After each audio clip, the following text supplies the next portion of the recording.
Thank you for joining us here at the First Alert Desk. I'm Maria Moreau, joined here by our anchor, Rick Folbaum, and wanted to jump on here to talk a little bit about everything that's transpired over the weekend. A lot of people, checking their phones for the first time. It's Monday, and in opening this news and just learning about all the devastation that's transpired, 1,300 now dead, the Israeli government has confirmed, and 9 from the U.S. Department Americans have been killed. Rick, I wanted to bring you on here. I know that you, as a veteran journalist, you've covered Israel for some time. You used to be a correspondent doing coverage out there for us.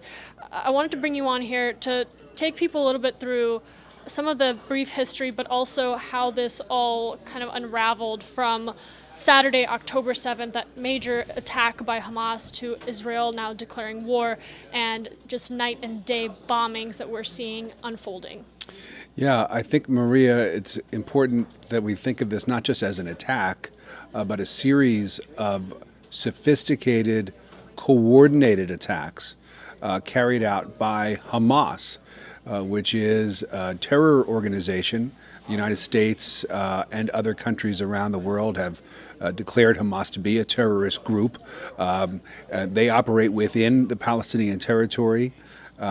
Sort of embedded amongst the Palestinian people, but they are terrorists, and their sole purpose is to wipe Israel off the face of the map, off the face of the earth. They do not want Israel to even be in existence, and so there's a conflict right inherently, right there, front and center, and there have been conflicts between Hamas and Israel, over the years, and in fact over the last several months, it's been sort of simmering, and it came to a boil, as you said, over the weekend when these attacks were carried out by Hamas on Israeli civilians. These were not attacks on Israeli military installations or military buildings.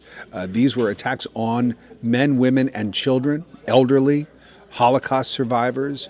They went after young people who were attending a music festival in the south of Israel, killing more than 250 young Israelis who were at a music festival. I mean, you think about the different music festivals we have here, Music Midtown we just had recently, and just think about someone carrying out a terror attack on Music Midtown, just to give you a sense of exactly how shocking, how horrific this is.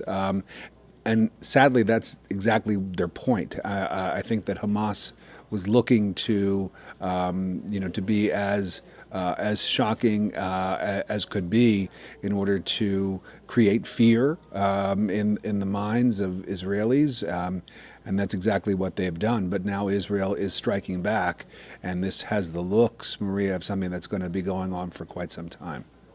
And I want to talk a little bit about Israel. This attack by Hamas, putting them in a position to declare war and take strategic military moves to defend themselves, to protect its people. But go a little back to 1948 when they declared statehood, and that has long been argued over some groups that oppose Israel, like Hamas, and the land, particularly we're talking about the Gaza Strip, Palestinians living in that area, being for a long time a point of contention between these two groups and Israel.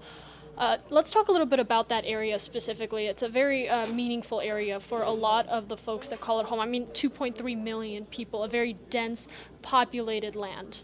Yeah, it's tiny. I mean, the Gaza Strip, if you look at a map of Israel, I mean, it literally takes up a tiny little sliver in the southwestern corner of the country. But you're right, it is densely populated, filled with Palestinians.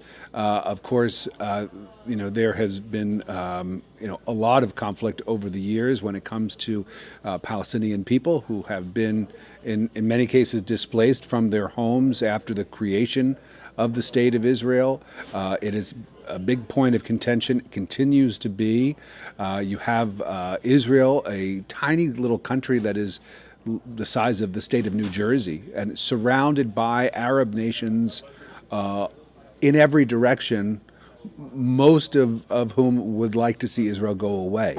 So it's a very sort of difficult spot for Israel to be in, but they have the right to be there according to international law. The state of Israel has been recognized by the United Nations and other world bodies, and so it's a difficult reality for a lot of Palestinians. But that's what it is, and so you can be critical of the way that Israel has handled some of the Palestinian issues, the refugee issues, But I think that it's difficult if you put yourself in the shoes of the Israelis to constantly be under attack and to know that there are enemies anywhere you look, in every direction. They're constantly trying to. They're on the defense, and so it is a challenging situation. It has been.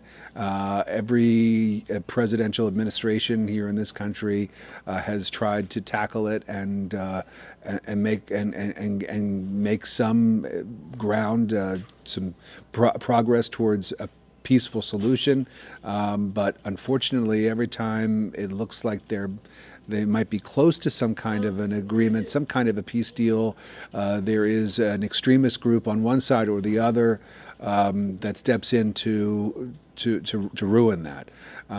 So this is tricky, and a lot of the upset now has to do with a mosque that's right in the heart of Jerusalem, and it's the Al-Aqsa Mosque, and used to be known as the Dome of the Rock, and it is one of the holiest sites in all of Islam.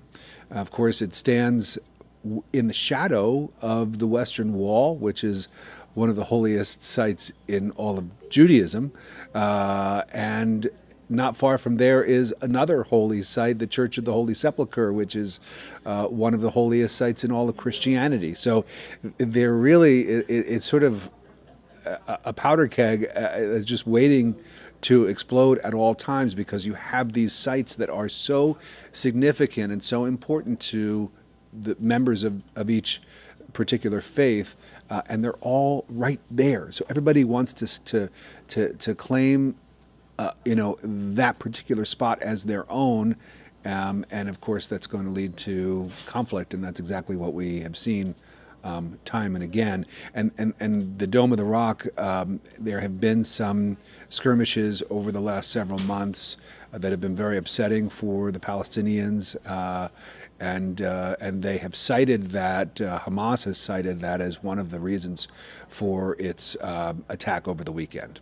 And I thought you were an important voice to bring on, not just as a journalist, covering this. You brought us our coverage throughout this morning, continuing into our new newscast. But you were actually on the ground in Israel, in the past, and you got to talk to the people, and you got to exist in that time in history. And a lot of people, they read about what's happening on paper, and it doesn't compare to what people are going through, and that's hard to grasp and understand fully. For somebody who's not very familiar with that region, can you tell me a little bit about the people and the culture out there? Well, first of all, it is one of the most beautiful places I've ever been, and you're right. I was there. I was a foreign correspondent a number of years ago, earlier in my career. My home base was in London, but whenever my colleague, who was based in Jerusalem, would be sent to travel outside of Jerusalem or take time off, they would move me from London to Jerusalem, because there was a higher likelihood at this time for there to be like a breaking news story in Israel as opposed to in London.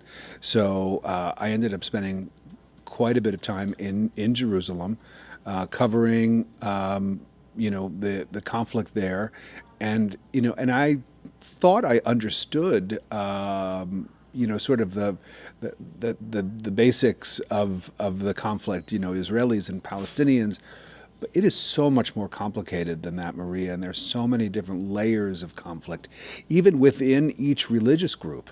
So Jewish groups, groups within the Jewish community that butt heads over policy when it comes to domestic policies, when it comes to Israel-Palestinian policy.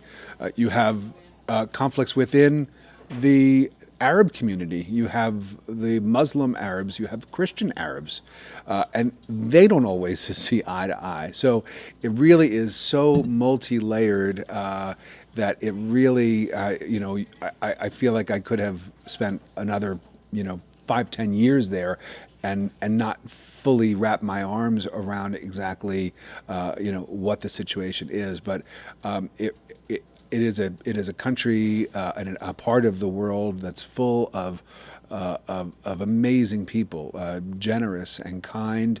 I had dinner in the home in a Palestinian home, and sat and spoke and learned from a Palestinian family that was kind enough to welcome me as a guest. And of course, I did the same thing with a number of Jewish families, and really just tried to immerse myself in the country and tried to learn as much as I possibly could. But again, it is so complicated that you really do need to pay close attention. And this is not merely a conflict here between the Israelis and the Palestinians. And Hamas, which is this terror group carrying out these attacks on Israel, they claim to be in favor of pro-Palestinians.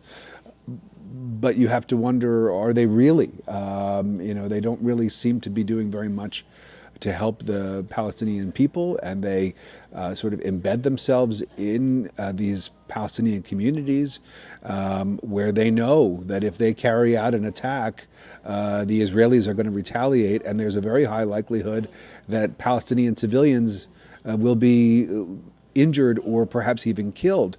But that's what they seem to want. They're sort of using these Palestinians as human shields because it helps, they think, to further their political cause. So it really is just very, very complicated, and it's very sad to see this ongoing conflict. As we take a look here, this is the carrier group, the striker group that President Biden is repositioning, sending closer to that region because the U.S. and so many other Western countries are pledging their support to Israel to help in any way that's necessary. And so it's really hard to imagine this not becoming a wider conflict. And I think that there's going to be more loss of life for sure. And it is just heartbreaking and tragic for the people of Israel, for the innocent Palestinians who just want to live peacefully side by side with the Israelis. And of course, for people here in this country, so many who have family and friends in Israel who are suffering greatly right now. I've been in touch with a number of contacts that I have here in Atlanta who have friends and relatives over there in Israel, and it is just heartbreaking. They are petrified about what this is going to mean for their loved ones, and they are hoping for a quick resolution, although that does not seem to be something that's going to happen. And we'll have you hear more from our own Atlanta News First reporter, Bridget Spencer, on some of the local impacts we're seeing here in Atlanta. I mean, Atlanta is the 11th highest Jewish population here in the country, so there are many ties, many families that are hurting right now, and a lot of people just wanting to extend their support from here in any way they can. Rick, I know you'll have more coverage for us in our noon newscast. Any final thoughts, anything people here can do? Well, there are a number of different organizations. The American Jewish Congress is one. I know that people do want to contribute and donate money to an organization, to groups that are helping people on the ground in Israel, and that's one of the ways to do it. And of course, here we are talking about some of the world's great religions. If you are someone who believes in prayer. I think that this is also an appropriate time to pray for the Middle East and the people of Israel and for the innocent Palestinians because they could certainly use all the help they can get right now. All right, Rick Folbaum, thank you so much for joining us here on Atlanta News First. Again, make sure you download our Atlanta News First app or go to atlantanewsfirst.com. This is where you can find a lot of our latest coverage and the developments that are coming out of the Israel-Hamas war. Again, every detail that's coming in, we're pushing directly to your phone. So download that Atlanta News First app. We'll keep you updated on all of these major developments. We'll see you soon.